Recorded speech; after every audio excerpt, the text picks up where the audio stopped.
Roger Carucci, votre réaction à cette intervention d'Édouard Philippe, notamment, il a annoncé le limogeage du préfet de police.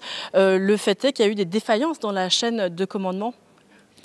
Oui, sans doute, sinon il n'y aurait pas eu ce qu'on a vu sur les Champs-Élysées. Mais est-ce que c'est le limogeage du préfet de police et son remplacement qui change la donne? Non. Moi, je serais tenté de dire, depuis 2 jours, on attendait des mesures fortes, des mesures extrêmement lourdes, après ce qu'on a vu sur les Champs-Élysées dans toute la France.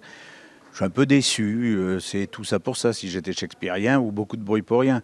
Parce que franchement, nous dire on va augmenter les contraventions, tous ceux qui étaient là étaient en délit, puisque par définition les manifestations n'étaient pas autorisées, eh bien on attend de voir les poursuites, on attend de voir les mises en cause des responsables gilets jaunes, des responsables politiques qui appellent à la violence, qui appellent à marcher sur l'Élysée, qui appellent au trouble général et à l'insurrection.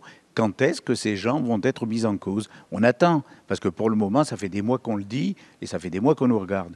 Et quant à la loi anti-casseurs que nous avons votée au Sénat, qui est envoyée par le président de la République et par certains parlementaires de gauche devant le Conseil constitutionnel, on est ravis d'apprendre maintenant que si elle avait été en application tout de suite, elle aurait été... L'exécutif attend la mise en place mais on de est cette content, loi, merci. J'espère que l'exécutif va dire merci une fois de plus au Sénat, mais en attendant, ça ne suffit pas. On voit bien que l'ampleur de tout ça nécessite des mesures beaucoup plus fortes. Faut-il rétablir l'état d'urgence? Faut-il faire en sorte que les manifestations soient interdites, pas sur certains quartiers, mais sur l'ensemble de la capitale? Pour vous, la réponse est oui. Bon, évidemment, oui. Enfin, quand on dit on va interdire les quartiers les plus touchés, bah quoi, on va interdire les Champs-Élysées autour de l'Élysée? Comme ça, ils pourront aller tout casser à République ou à Bastille. Mais qu'est-ce que c'est que ce jeu?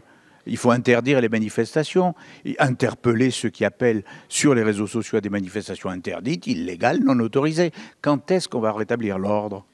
On entend également Édouard Philippe qui dit qu'il faut renforcer la fermeté de la doctrine de maintien de l'ordre. Là aussi, pour vous, ça ne suffit pas, il faut changer la doctrine du maintien de l'ordre. La doctrine du maintien de l'ordre qui consiste à dire que les forces de l'ordre n'ont pas le droit de se frotter, entre guillemets, aux manifestants, ça me laisse extrêmement sceptique. Parce que la renforcer, certainement, mais enfin, les casseurs doivent avoir peur d'une charge de police. S'ils n'ont pas peur que la police intervienne pendant qu'ils cassent les vitrines parce qu'ils savent que les policiers ne veulent pas aller au contact, on a un problème. Alors, je ne sais pas, faisons confiance à la police. C'est la police de la République, à la gendarmerie. C'est la gendarmerie de la République. Les casseurs, ce n'est pas les casseurs de la République, c'est les casseurs anti-républicains. Finissons-en. Justement, là, que pensez-vous de toute la polémique qui est née sur l'usage des lanceurs de balles de défense, alors que la police dit on nous a donné des lanceurs bridés, on nous a dit de moins les utiliser à cause de toutes les polémiques qui ont été suscitées ces derniers jours? C'est absurde. À un moment, vous avez des casseurs qui viennent avec des armes, qui viennent pour tuer du flic.